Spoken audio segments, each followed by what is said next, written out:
Most arguments about globalism miss the real question. They argue about borders.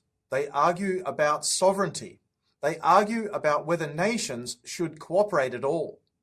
But history tells us something very different.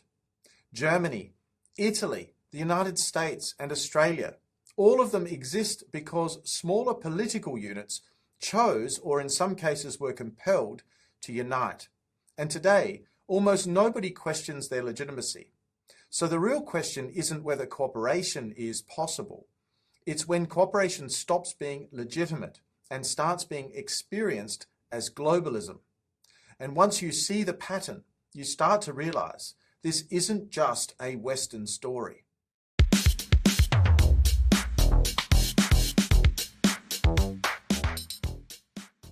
In my previous video on what it is to be a globalist, I tried to do something deliberately modest, to not argue for or against it, but to define what people actually mean when they use the word.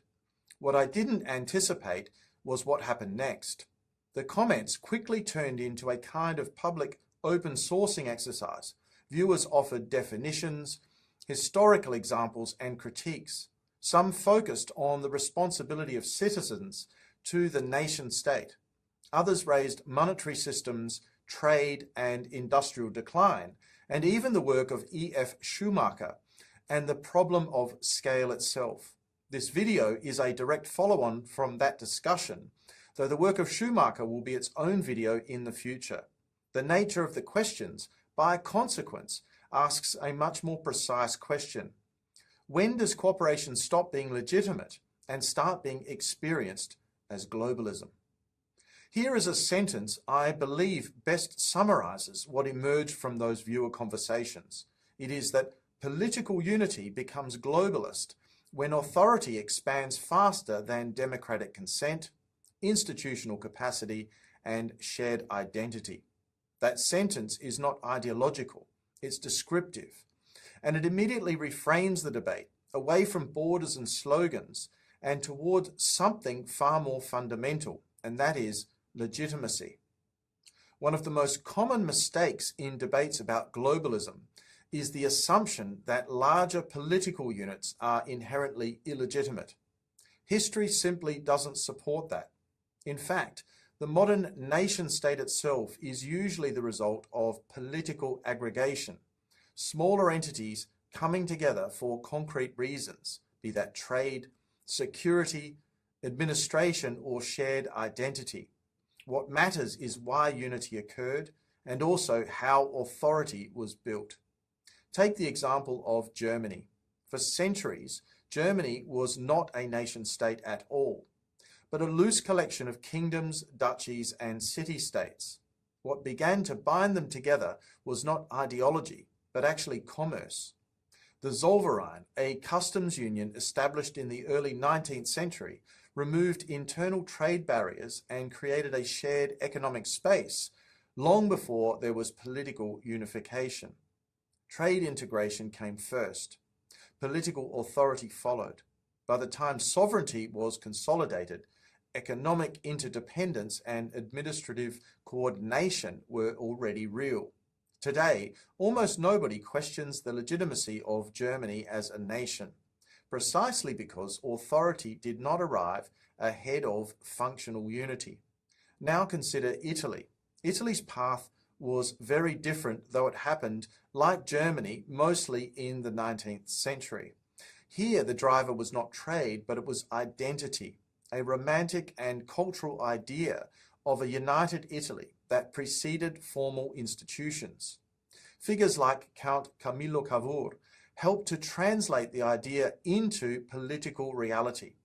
But the unification movement itself was driven by language, history, and a shared imagination. Institutions came later.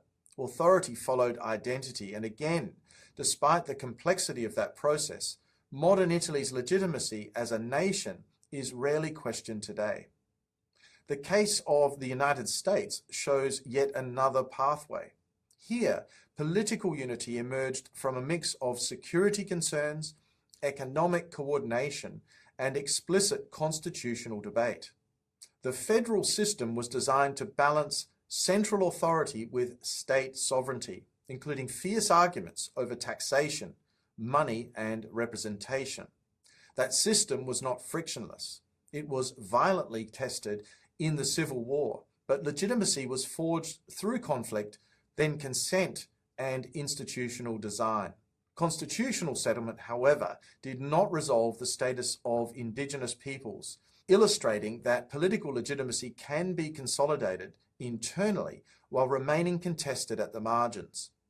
Once again, authority did not scale without contest or structure. Finally, let's consider the example of Australia. The Federation of Australia States in 1901 is one of the clearest examples of political unity formed without conquest or revolution. Separate colonies chose to federate through negotiation, referenda, and constitutional agreement. The institutional framework was built before authority was pulled. As a result, Australian nationhood became legitimate almost immediately. Of course, that federation occurred within a settler framework that did not include Indigenous sovereignty, a reminder that political legitimacy is often layered and in fact contested over time. Across all four cases, Germany, Italy, the United States, and Australia, the drivers of unity differed: trade and markets, identity and culture, security and finance, administrative efficiency and consent. But the pattern is consistent. Legitimacy was established before authority fully scaled. And that is why these nation-states feel natural today, even though all of them were once deeply contested political projects. Now it is worth saying something very clearly. This discussion isn't confined to wealthy countries or Western history. The same questions of scale, legitimacy, and political sequencing play out very visibly across emerging markets and the BRICS countries as well. In Africa, in Latin America, and in parts of Asia, we see active debates about monetary sovereignty, regional integration, industrial policy, and whether political unity should occur at the national, regional, or supranational level. Those debates are not new. They echo the same tensions Germany, Italy, the United States, and Australia all faced at earlier stages of their development.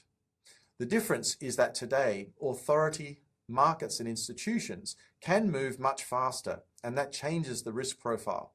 In future videos, I'll look directly at how emerging economies are navigating these questions, and why some forms of integration are stabilizing, while others actually provoke some degree of backlash.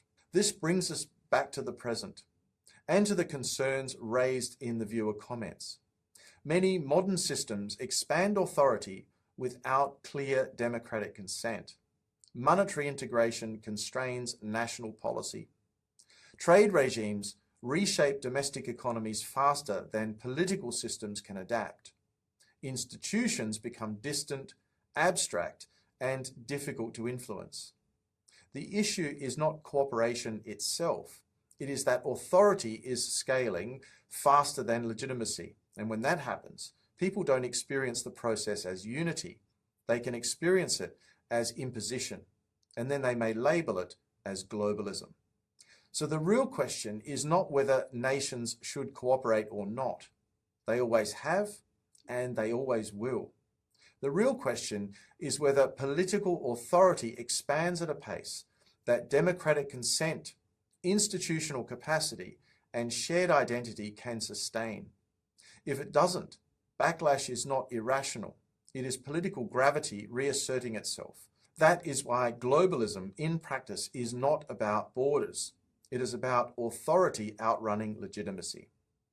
Understanding precisely when cooperation becomes globalism isn't about nostalgia or ideology. It's about recognizing how legitimacy is built, lost, and then rebuilt across different stages of development. And that story doesn't end in the West. This video follows directly from the previous one and from the very thoughtful responses it generated. If there is a shared theme across those comments, it is not rejection of cooperation, but a demand that power remain accountable, intelligible, and rooted. And that is not anti-global, it is deeply political. And it's a question we'll keep exploring right here on this channel. But what do you think? Do you agree with the proposition that political unity becomes globalist precisely when authority expands faster than democratic consent? Or is it something else? Let me know what you think in the comments section below. If you've enjoyed this video, please hit that like button. If you've not already done so, subscribe to the channel. And on that note, I'd like to say thank you very much for your attention today. And I look forward to seeing you again soon in the next episode of Climate Mundial. Bye for now.